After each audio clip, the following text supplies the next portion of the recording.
Ces dernières semaines, les fluctuations des prix ont fait les grands titres. En effet, les cours des prix des produits de base chutent et, comme à l'habitude, cette chute est attribuée à divers facteurs. Les retombées de ce repli sont considérables et méritent d'être examinées. Toutefois, il existe un autre enjeu plus urgent encore, le récent mouvement du niveau général des prix. Ces derniers temps, l'essoufflement de la croissance générale des prix a fait renaître les inquiétudes au sujet de la désinflation et de la déflation.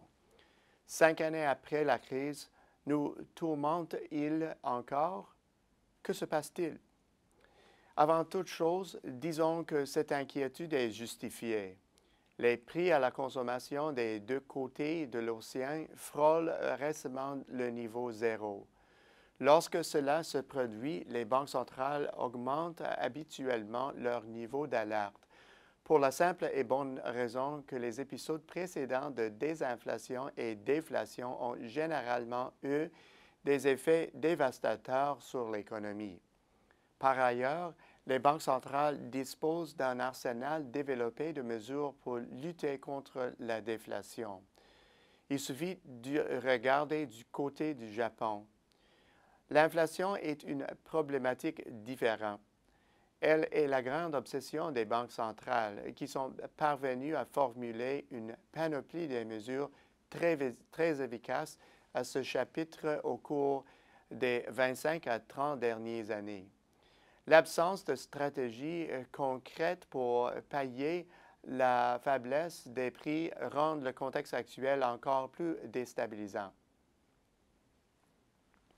Aux États-Unis, les prix à la consommation se sont bien comportés en juin et ont, de ce fait, mis fin à la période d'atonie qui accompagne le ralentissement temporaire induit par un météo difficile au premier trimestre.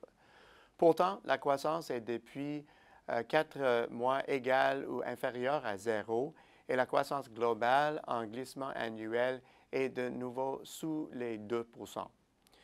Et la croissance est encore moins dynamique dans la zone euro.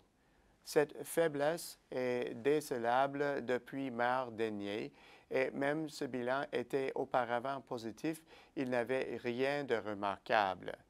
L'IPC dans la région a reculé de 0,1 en octobre, augmentant l'inquiétude. En rythme annuel, la croissance se situe depuis le mois de juillet sous la barre du demi-%. Les chiffres de l'inflation fondamentale présentent un tableau différent. Par fondamental, les économistes et les instituts de la statistique désignent les groupes de prix les moins volatiles et les moins exposés aux aléas de la conjoncture internationale. La méthode traditionnelle de mesure de l'inflation fondamentale est fondée sur l'exclusion de composantes volatiles comme les aliments et l'énergie, ce qui permet plus facilement d'établir l'orientation de la politique monétaire. D'autres indicateurs plus complexes ont été développés au fil du temps, mais pour les besoins de cette analyse, nous nous limiterons à des indicateurs plus simples. Alors, les fluctuations de l'inflation fondamentale révèlent-elles un portrait différent des indices de référence? Oui, c'est effectivement le cas. Dans l'économie américaine, on note dernièrement les variations du niveau d'inflation fondamentale qui avoisine le niveau cible de 2 % depuis 8 mois. Or, on s'inquiète que le nouveau redémarrage du dynamisme économique exerce bientôt des pressions à la hausse sur les prix fondamentaux et que la Fed accuse du retard par rapport à la trajectoire de la politique monétaire. Rappelons-nous, le resserrement de la politique d'assouplissement monétaire doit se produire de 12 à 18 mois avant les fluctuations de prix pour pouvoir espérer les tuer dans l'œuf. Dans la zone euro, les prix fondamentaux suivent aussi une autre trajectoire que les chiffres globaux. Mais la situation est totalement différente aux États-Unis. Les prix fondamentaux aux États-Unis augmentent environ 2 fois plus vite que le taux pour l'ensemble des composants de l'indice global. Mais c'est le seul élément digne de mention. La croissance des prix fondamentaux est demeurée constante à environ 0,75% en glissement annuel, soit moins de la moitié du rythme affiché dans l'économie américaine. Mais la croissance mensuelle est plus préoccupante en raison de déclins consécutifs en septembre et en octobre.